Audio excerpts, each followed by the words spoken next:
Olhe para estas sombras. Agora imagine que tudo que você já tivesse visto em toda a sua vida fosse estas sombras. Se isso acontecesse, você certamente acharia que a própria realidade seria composta de sombras.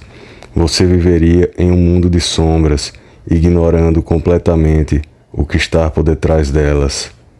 A metáfora da alegoria da caverna é a metáfora mais poderosa da filosofia até os dias de hoje e já foi representada incontáveis vezes em obras diversas, como 1984 de George Orwell, O Show de Truman e Matrix, e ela tende a se tornar cada vez mais atual com o desenvolvimento da realidade virtual e as ideias sobre metaverso. A alegoria da caverna diz o seguinte: imagine que existe um grupo de pessoas que nasceram e passaram toda a vida prisioneiros em uma caverna. Lá dentro, a única coisa que eles podem ver são as sombras projetadas na parede da caverna. À medida que as pessoas vão passando, carregando crianças, animais, vasos na cabeça, todo tipo de coisa, as sombras são projetadas na parede da caverna. Para aqueles prisioneiros, a própria realidade resume-se às sombras da caverna. Na República, a alegoria da caverna é uma metáfora explicativa da própria filosofia de Platão. Para ele, a verdadeira realidade não está no mundo que temos acesso pelos nossos sentidos, o mundo sensível.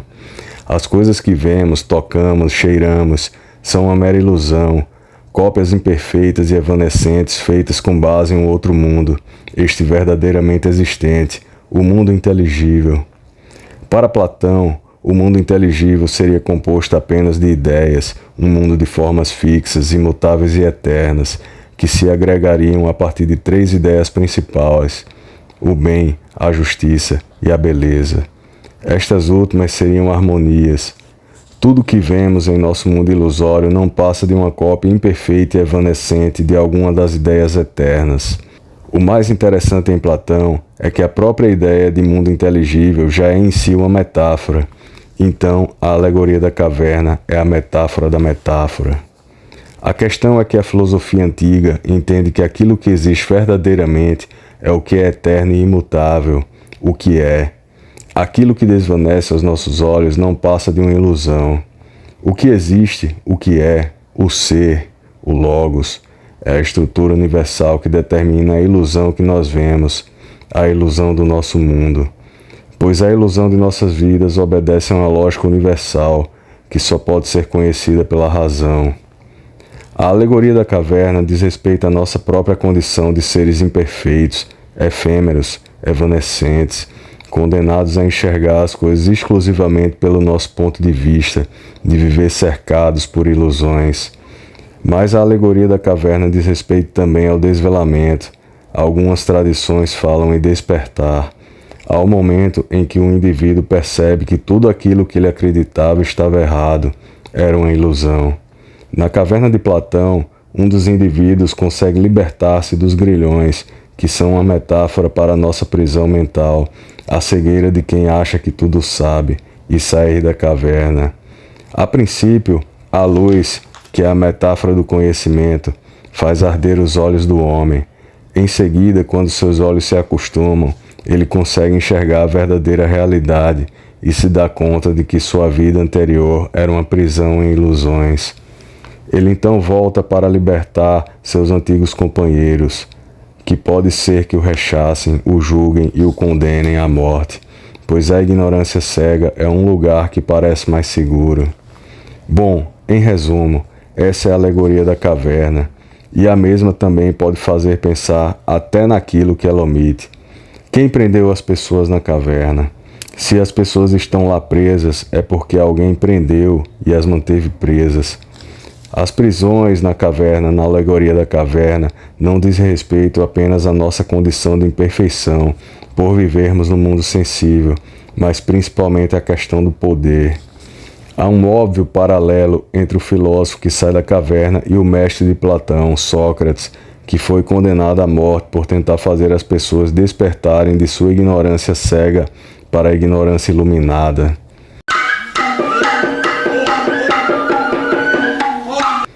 Para se conquistar e se manter o poder, não simplesmente as pessoas são presas nas cavernas já existentes, mas cavernas são construídas, criadas para engolir as pessoas para dentro delas.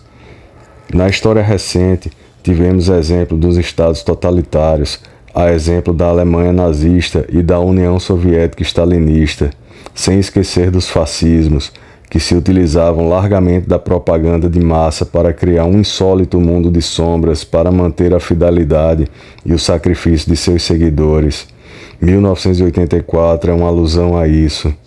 Em relação aos países ocidentais que têm como modelo canônico os Estados Unidos da América, o grande intelectual norte-americano Walter Lippmann e o pai das relações públicas Edward Bernays afirmam que a propaganda e a mídia, que andam de mãos dadas, servem para criar um falso mundo de sombras que dê às pessoas uma ilusão de democracia e liberdade, enquanto os verdadeiros governantes agem ocultos.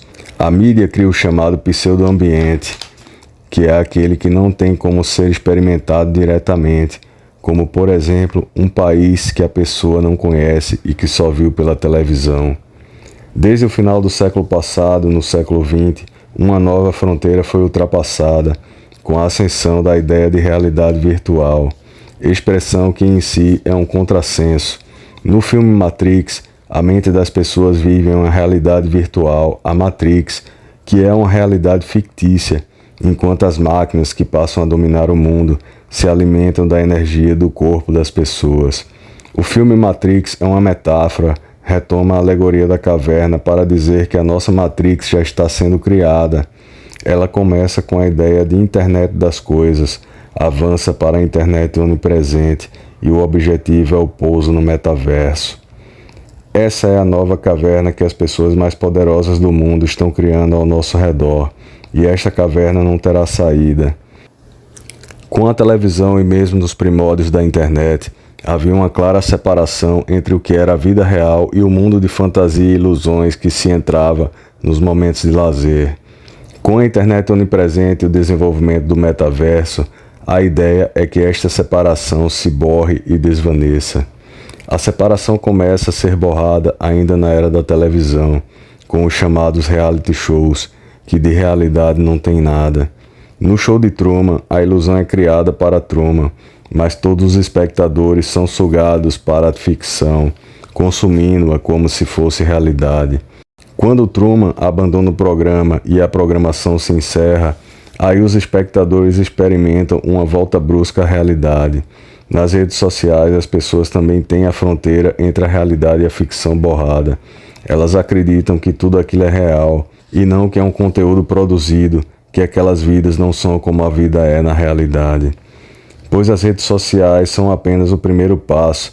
A ideia é que toda a nossa vida se passe intermediada pelas ficções de uma internet onipresente e que nós abandonemos de uma vez a própria noção de realidade. Basta ver que as pessoas muitas vezes têm passado a maior parte do seu tempo olhando o smartphone. Trata-se da criação de um novo mundo que explora e tira vantagem dos nossos desejos, daquilo que não podemos ter porque justamente a realidade nos impede. É a ilusão de que ali podemos ser quem quisermos ser, mas isto é ser. Trata-se de um mergulho sem retorno em um mar de ilusões falsamente prazerosas que acreditamos ser por liberdade. Mas a liberdade só existe quando a caverna tem uma porta de saída.